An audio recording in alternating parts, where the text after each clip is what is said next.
The Windy City could soon be known as the Migrant City. The S&P declares Argentina in default, plus America's unhealthiest meals. All these stories and more coming up on The Rundown. All right, stand by. 10 seconds. Talent. Ready, camera. Record. Cue talent. 3, 2, 1. Record. Thanks so much for joining us. This is The Rundown, where we take a look at some of the big stories making headlines, and in today's case, we make you very hungry. I'm your host, John Phillips. Joining us from Washington, D.C. is PJTV contributor Michelle Fields. And here in studio, we're joined by Mr. Stephen Cruiser. Let's go to the top of the rundown, and let's start with Michelle. At the top of my rundown, Chicago wants to take in 1,000 migrant children who have crossed the border into the U.S. from South America. Mayor Rahm Emanuel says he supports a resolution that calls for charities to work with the Obama administration to find housing and support services for migrant kids. Emanuel says Chicago has the resources to care for 1,000 children, saying the city can't ignore their plight. He says that the city can afford to do that without shortchanging residents. Some say Emanuel should be focusing on reducing gun violence instead. Emanuel added his grandfather, a Russian Jew, fled Eastern Europe at the age of 13 and ended up in Chicago. I don't know where he gets this idea that he can take care of all of these needy immigrants when he's having trouble taking care of his own city. What do you guys think? Do you really think that Chicago has the infrastructure and the time to take care of all these people? Why stop at 1,000? Why not 2,000? Why not 3,000? Why not 5,000? Why not 10,000? Why not 20,000? Just go ahead and load them up as far as I'm concerned. And I know it's a bit conspiratorial, Cruiser, but when you look at the map of where these kids are ending up, it's either in red states like Texas or Arizona, or it's red leading areas of blue states like the Inland Empire or San Diego in the state of California. So I'd like to spread the wealth. Let's go ahead and send some to Chicago. Let's send some to San Francisco, Nancy Pelosi's home district. Let's go ahead and send all these kids that they're so eager to take care of right in their own backyard and let them take care of them. Let's send them to Nancy Pelosi's home. Not her home district. Even better. Let's send them straight to her home. This insanity in Chicago is stunning, given the fact that Illinois and mostly Chicago is pretty high up on the list of places people are fleeing because of the onerous tax burden already. Chicago's like 2 or 3 in the nation right now. And Illinois is. People are just running out of there in droves because they're overtaxed, they're overwhelmed, everything is a burden there. And he just cavalierly, yeah, we've got the resource. What he means by we've got the resources is we can raise taxes to pay for this. That's what he means by we've got the resource. He's not sitting on a wad of cash that he's going to use to pay for this. He's going to go, yeah, we'll pass it along to you guys. So the thing is they're kind of Stockholm syndrome-ish in Illinois like we are in California. They have their reasons for staying there and enduring it, and they probably will put up with it. But as to Michelle's point about the gun violence, I think this could be another, just a squirrel distraction for all the gun violence. Here's the question. Are you more likely to get shot in Chicago or El Salvador? Yeah. They might be leaving one war zone for another. Yeah. Toss up. All right, Cruiser, what do you have for us? At the top of my rundown, even with so many world events taking attention away from it, a Kaiser Foundation poll finds Obamacare to be more unpopular than ever. According to the poll, 53% say they have an unfavorable view of Obamacare. That's an increase of 8% since June. Just 37% have a favorable view of the Affordable Care Act. It is not known what led to the change in opinion this month. Kaiser says this was the biggest jump ever. About 6 in 10 people said they would prefer to still keep the law but improve upon it. It is known. People are actually having to live under the law now. That's what's happening here. This was originally dealt with in the Washington Post, then on the Huffington Post, and both of them were completely mystified as to how this could be happening. And WAPO even went so far as to run a little cover saying, well, it's because people mostly hear negative things about. No, they don't hear negative things. They're experiencing negative things. Is this a tip of an iceberg? Is it going to get steadily worse now, or is it starting to plateau in awfulness? Well, most of politics for people is kitchen table issues. It's what are you going to do for me and my family and people who live in my neighborhood? And I was out with a friend this weekend who had his plan taken away from him because it wasn't compliant under the new restrictions from Obamacare. and he has a new plan through the Obamacare exchange, and it is more than double what he was paying before. His doctor that he liked very much does not take the new plan that he has, so he had to go out and find a new doctor. And he is as enraged as you can possibly be. He turned into Mark Levin as soon as this happened. And so he was talking to another friend who was a little bit of a lefty, a liberal, and she said, well, your premiums went up and you had to lose your doctor, but think of all the wonderful things that are happening for other people and don't be so selfish about it. If that's the argument that you have to make as to why you should like Obamacare, that it's going to be bad for you and your family, but other people are being taken care of, it's a loser. Michelle, there's been almost a consensus lately about maybe we should start focusing on the foreign policy disasters and the border thing going forward into the election now and not just run hard on Obamacare against the Democrats. But given this news, do you think maybe that should still be the #1 strategy?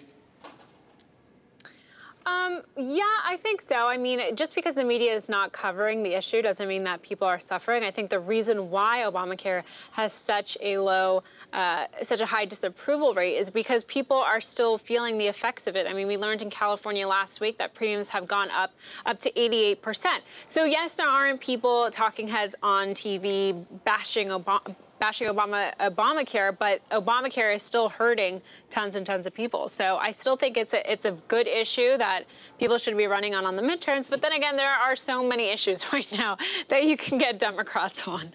So it's just one thing of many. out here. Okay, we should be running on Obamacare as a secondary or maybe a third issue. There are 2 candidates for the U.S. Senate in states that they probably, maybe 6 months ago, people said they don't have a chance, in Michigan and in New Hampshire. Both of the Republicans there are running almost exclusively on the issue of immigration. The Republican in Michigan is now running 1 point ahead of the Democrat. And in New Hampshire, Scott Brown is within striking distance of Jeanne Shaheen, the incumbent. I'd run on immigration. All right, time to move on to the top of my rundown, where Senate Majority Leader Harry Reid faces an uphill battle in his fight for re-election. The Nevada Democrat is trailing Nevada Republican Governor Brian Sandoval in a new poll. According to Harper Polling, Sandoval's ahead by 10 points, earning 53% of the vote compared to 43% for Harry Reid. Sandoval has not ruled out challenging the 5-term Democrat. This would, of course, come up 2 years down the road. Reid's also seen as unfavorable by a majority of those polled. That's not the case with Sandoval. This is very bad news for if you're Harry Reid. And frankly, we should have beat him the last time around, but we nominated a horrible candidate in Sharon Engel who lost the unlosable race. If the Republicans get smart and nominate Brian Sandoval, very popular governor there, Harry Reid's toast, isn't he? He's close to being toast. The thing with Harry Reid is he is one of the top 3 candidates that unions will pull in resources from all over the country. They will move people from the opposite coast to get in there and help him get reelected. They throw some serious weight and money behind Harry Reid all the time, which is always the X factor with him. You need poll numbers like that. You need to be 10 points ahead of Harry Reid to be able to beat him. So if those poll numbers can hold like that through 2016, yes, then it's a very winnable election. But if it's close, the union trumps that. You know, Michelle, this could be the secret weapon for Republicans moving on into the future for Senate candidates and, frankly, candidates for president, because governors like Brian Sandoval are very popular in red states and even some blue states across the nation. These guys are the crop of people that we should be choosing from to be our Senate nominees and presidential nominee eventually, isn't it? I absolutely agree. I mean, in terms of presidential nominees, the first people that we should be going to are governors who are outside of Washington, D.C. and are really dealing with day-to-day local issues. But I think Harry Reid is toast. Look, Harry Reid represents everything that is wrong with Washington. And I don't think it's just that's just a Republican view. I think Democrats see that, too. The only problem is he has such great name recognition and a ton of money. But I think when you have someone who's a former governor, that creates a real competition for someone like Harry Reid. These numbers are so bad, he may not even run for re-election. From your lips to God's ears. Yeah. I mean, he's been around since '87. But back in the day, that meant something negative. Now that's something to be celebrated. You stay there until you drop dead. That's what these guys in the Senate do. Basically. That's right. If you want a job in the U.S. Senate, don't look at the want ads, look at the obituaries. All right, now it's time to move under the radar. This is where we take a look at some of the stories that should have made bigger headlines but didn't. I'll go first. Mine involves political strategist Dick Morris, who says that he wouldn't be surprised if President Obama resigned. Morris made the comment during a recent interview. Let's go ahead and take a listen. How's that fundraising working for the president here these days? It certainly is not doing a whole lot for his image, it would seem. I think that Obama has almost cashed it in as far as that goes. I think that he's removed, distracted, aloof. You know, if I opened the newspaper tomorrow and I learned that Obama had resigned, I wouldn't be surprised. There's only three guarantees in life: death, taxes, and Dick Morris is wrong about everything. Nobody is more consistently wrong yet still gets employed than Dick Morris. That's what he should be writing a book about. That's what he should be lecturing on. How to bounce back from one defeat after another. I was doing a thing before the election a couple years ago, and Morris joined us for the last couple days of the speaking tour, and he's a really nice guy. He is. He's just wrong about everything. Who's wrong more often, Michelle, Dick Morris or the psychic Sylvia Brown? I don't know. That's very difficult. I would say probably Dick Morris. I think you're probably right. Let's go ahead and have that debate in the comment section. All right, Michelle, you're up. Okay, so my under the radar, Standard & Poor's declared Argentina in default. This after the country missed a deadline for paying interest on $13 billion of restructured bonds. Argentina didn't get the $539 million payment to bondholders. This is the second time in 13 years that Argentina has been in default. The country has $200 billion in foreign debt, including $30 billion in restructured bonds.